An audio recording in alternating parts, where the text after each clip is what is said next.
camarades peuple d'Afrique, écoutez cette vidéo, on va rire un peu s'il vous plaît.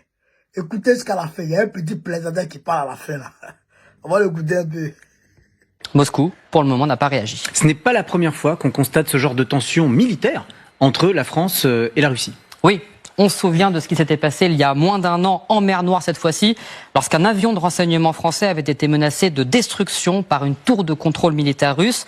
L'avion français volait pourtant dans l'espace aérien international. Quelques semaines plus tard, autre incident, toujours au-dessus de la mer Noire. 3 avions militaires français, cette fois, avaient été interceptés par un Sukhoi russe qui leur avait sommé de quitter la zone immédiatement. Là encore, les appareils français volaient dans l'espace aérien international. Les 2 incidents en étaient restés là. Mais pour Xavier Titelman, ces manœuvres d'intimidation sont clairement le signe de l'escalade avec Moscou. On passe à chaque fois, à cause de la Russie, à 2 centimètres d'être en guerre. Ils vont de plus en plus loin et nous, on continue à ne pas réagir. Je ne sais pas quelles sont les rétorsions diplomatiques, mais militairement, il est clair qu'il faut leur dire que la prochaine fois qu'ils éclairent un avion de cette manière-là, c'est-à-dire un acte de guerre d'interception qui est juste, on vous tire dessus, il faut qu'ils sachent que la prochaine fois, nous aussi, on est capable de leur répondre. Merci. Pardon. Merci beaucoup, Quentin, pour...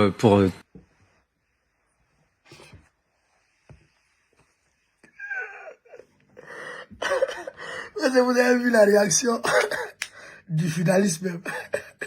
C'est la réaction du journaliste qui méritait, quoi. C'est que les journalistes, ils toussent. Pour dire que l'homme qui est là-bas, là, il a fumé joint, quoi. Mon frère, cousin, il faut sécher avant de fumer. Aïe! Donc, tu vas rentrer en guerre contre la Russie. Ah, tiens. Oh, vraiment, c'est grave. En réalité, qu'est-ce qui s'est passé? La semaine dernière, il y a un avion français qui a été éclairé par un radar russe. Quand c'est comme ça, c'est que le gars, il est prêt à frapper. C'est comme le gars, je prends un exemple, terre à terre.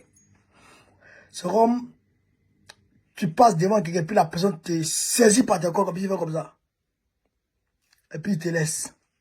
Vous comprenez, non? Voilà, c'est pareil.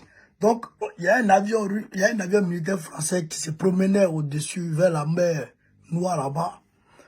Donc, la Russie a effrayé l'avion. Ils ont éclairé. Et puis ils ont laissé l'avion partir. Mais en code militaire, quand on éclaire comme ça, c'est pour frapper. Donc ils ont éclairé, puis on va frapper. C'est pour les frères, quoi. Donc, c'est ça, lui, il est fâché.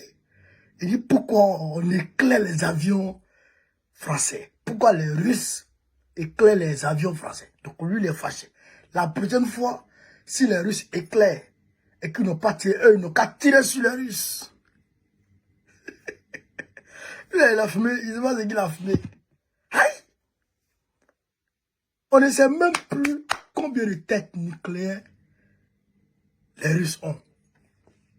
On ne sait même plus. Parce qu'ils étaient autour de 6000. Avec les Oresnik qui viennent d'arriver là, on ne sait même plus. On ne sait même plus. Bon, vous les Français, vous avez 200. 200. Vos chars Leclerc là, vous n'avez plus aussi, vous n'avez pas à Leclerc. Vous n'avez plus assez de chars. Vous n'avez plus assez d'armes. Et c'est Poutine qui est en train de fabriquer un matin, midi, soir.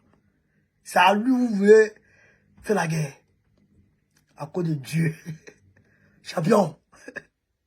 Il faut sécher maintenant pour fumer. Nos enfants là, d'abord grandi. À cause de Dieu. Il faut laisser nos enfants grandir en paix. Aïe! France, Russie, on va carrément, on doit frapper. Il faut frapper, tu vas voir ce guerre là. Poutine, faut pas écouter lui là, il a fumé joint.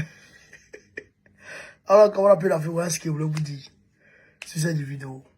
Si c'est vive l'Afrique libre, vive le panafricanisme, vive tous les plans panafricains, Babo président le Côte d'Ivoire en octobre prochain, Inch'Allah, on est ensemble.